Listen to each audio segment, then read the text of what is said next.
Good afternoon. So, let me just introduce myself just a little bit, since I've been speaking a lot about system dynamics, so maybe it'll be helpful to know a little bit of my background. Yeah. So there's a field called system dynamics, which came out from the MIT Sloan School of Management about 60 years ago. Founder is Jay Forrester.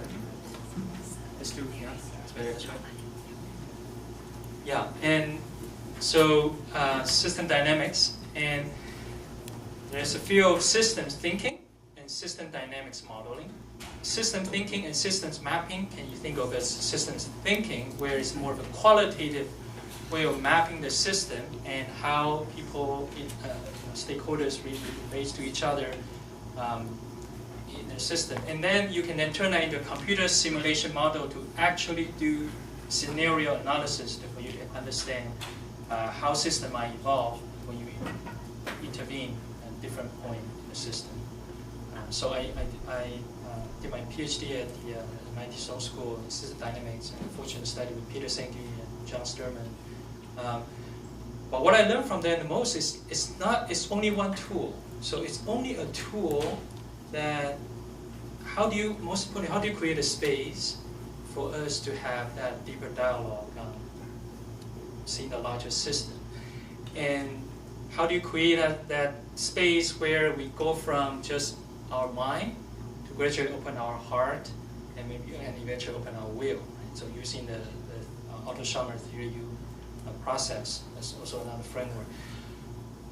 So what we thought what we're going to do today is do a very short experiential process to go through that system sensing and mapping process.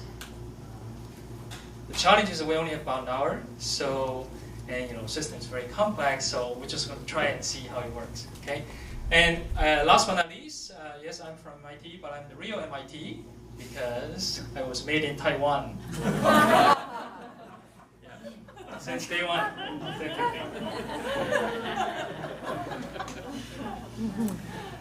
All right. I need 5 volunteers. Very simple. I'm just playing a little simple game. Thank you. Okay. Yeah, one more. Boys. Can we Need some diversity in this system. Oh, wonderful. 5. Yeah. If you could. Gender. That's a big question for later. Yeah. You can form a circle. All right. And then yep. Are you in the circle? I am.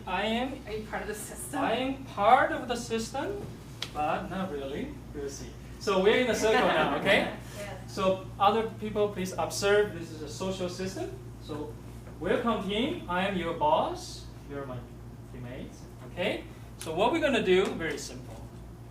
This is a task. I'm gonna throw a task to one of you. Just pass on to the next person. Okay. Just one. Try to pass in a same pattern. So let's start again, yeah? So I pass it to you. You pass it back to Jess. Okay. Great. You don't pass back to me because I'm the boss, I don't do work.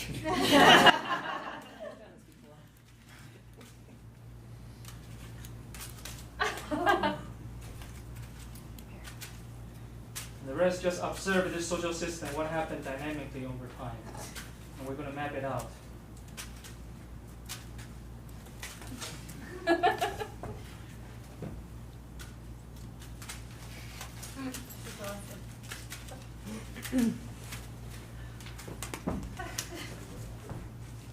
Keep going, keep going.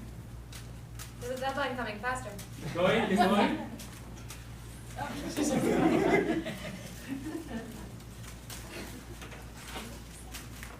Keep going. You want to give me a second one?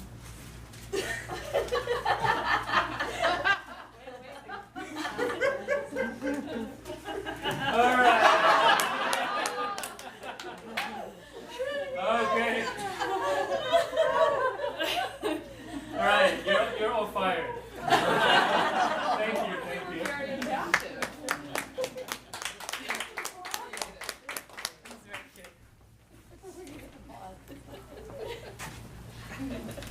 So how did you feel? How did you feel at the beginning? The people in the circle. Totally relaxed. Relaxed. Right. And what happened later on in the end?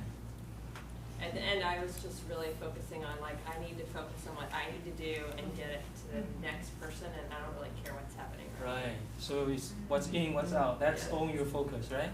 Become very settled way of thinking. There's a lot of stress in the system. I was afraid that like a person in a gorilla was going to walk through it.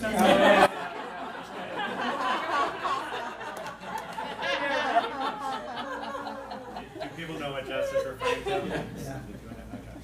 No. No, it's this video that shows people passing a ball to each other, and they have to focus. You have to focus only on the people who are wearing a certain color shirt who are passing the ball to each other. You have to count the passes. And you're so concentrated on the task to count the balls moving around that you miss an enormous person, like a person in enormous gorillas who's just walking across the screen. That's really funny. You can Google it. Yeah. But now you'll know. But now you'll know. Even when you know. Yeah, even when you know, you still don't mess it. So I felt great appreciation for Kate because I felt very limited because of my arm, which is actually part of the reason why I volunteered, was to see kind of, I have a disability, so how was that going to show up? I wanted to try that out for myself. And so when Kate started collecting the balls and then handing them to me, this may not be what you intended, but it actually felt very supportive and helpful. So that there was, like, it opened up some space to think creatively about doing it a different way. Yeah, I felt similarly, actually, that I was throwing to Kate and felt that I saw innovation happening with her, and then was like, oh, I could do this differently too. I could actually hold one ball while throwing another ball to juggle a couple of things at once, rather than just like passing this off to other people. And what was the ultimate innovation? Throwing the ball at me. That was a subconscious innovation. I was like, how can the game stop?